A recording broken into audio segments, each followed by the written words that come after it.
Guys इधर very very ठंडा हुई, कुछ नहीं दिखी, पूरा कुआसा ही कुआसा हुई। तुम लोग देखी, हमको तो कुछ नहीं देखी, आई मीन दिखी, पूरा कुआसा हुई भाई साहब। हाई আমি ক্যালি গেমার, কেমন আছো তোমরা? তো আজকের ভিডিওতে তোমরা দেখতেই পাচ্ছ যে আজ অনেকটা সকাল সকালই মাঠে এসেছি। তো সময়টা হচ্ছে 6:30। 6:30টার সময়েও এতটা বেশি কুয়াশা যে কিচ্ছু দেখতে পাওয়া যাচ্ছে না আশেপাশে। তো মাঠের অবস্থা খুবই খারাপ। আর আজকে আমার পুল ডে।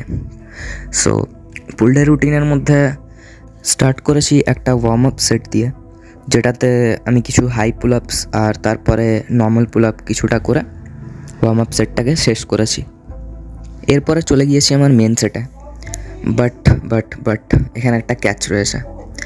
যেহেতু শীতকালে সকাল, প্রচণ্ড কুয়াশা আর শিশিরও পড়েছে, তাই পুল আপ বারটার মধ্যে শিশির জমে ওটা স্লিপারি হয়েছিল, তাই ওটা আমাকে প্রথমে মুছে নিতে হয়। আর এরপর আমি আমার মেন ওয়ার্কআউটের সেটে জাম্প করেছি।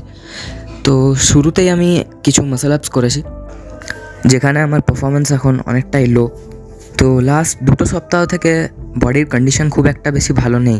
অ্যাকচুয়ালি আমার ফোরআর্মের মধ্যেও একটু চোট লেগে আছে, আর এই সপ্তাহতে আমার শোল্ডারের সেই জয়েন্টের ব্যথাটাও আরেকবার উঠেছে, কেন জানি না, বাট স্টিল ওটা আরেকবার রিজেনারেট হয়ে গেছে। শীতকালের জন্যই হয়তো হতে পারে।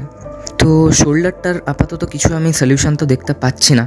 তো ওটাকে আমি দেখি কিছু স্ট্রেচিংস আর কিছু মোবিলিটি ট্রেনিং দিয়ে যদি ওটাকে একটু ঠিক করা যায় তো। আর দেখো, এই পুরো অ্যাথলেটিক বা স্পোর্টস ফিল্ডটাই হচ্ছে চোট লাগার ফিল্ড।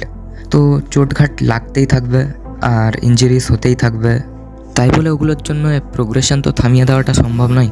বাট হ্যাঁ, ইঞ্জুরিসের প্রপার কিওর নেওয়াটা অবশ্যই জরুরি, বিকজ ইঞ্জুরি একবার বেড়ে গেলে সেটাকে ঠিক করা খুবই মুশকিল।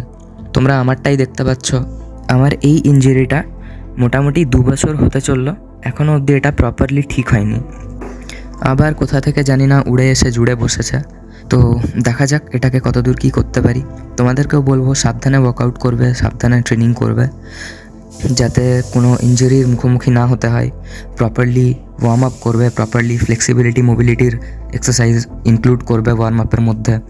ইভেন তো আমি বলবো সবথেকে বেটার হয় একটা পুরো ডে এটার জন্যই রেখে দাও। তোমরা যেদিন রেস্ট করবে সেদিনটা পুরোপুরি ফ্লেক্সিবিলিটি আর মোবিলিটি ট্রেন করো। It's a far better option to not to get injured. Because দেখো, ওয়ার্কআউট যেদিন তোমরা প্রপারলি করবে সেদিন ওয়ার্ম আপের জন্য খুব বেশি সময় দিতে পারবে না। আর ওয়ার্ম আপের মধ্যে যদি ফ্লেক্সিবিলিটি মোবিলিটি যদি তোমরা অ্যাড করো, তাহলে অতটা টাইম তোমরা কনজিউম করাতে পারবে না, ওটাতেই অনেকটা সময় চলে যাবে। তো বেটার হয় ওটাকে আলাদা একটা দিন নিয়ে ট্রেন করা। যেদিন তোমাদের রেস্টে থাকে ওই দিনকে তোমরা একটা পুরো এইটার একটা ফ্লেক্সিবিলিটি মোবিলিটির একটা রুটিন ফলো করতে পারো। তো এটাই তোমাদেরকে বলবার ছিল। আজকের মতন আপডেট এইটুকুই। আশা করছি তোমরা খুব ভালো থাকবে এবং ইনজার্ড ফ্রি থাকবে। আর ভিডিওটা ভালো লেগে থাকলে একটা লাইক করে দিও এবং তোমার বন্ধুদের সাথে শেয়ার করে দিও। তোমাদের সাথে আবার দেখা হবে নেক্সট ভিডিওতে। ততক্ষণ পর্যন্ত স্টে টিউনড অ্যান্ড টাটা।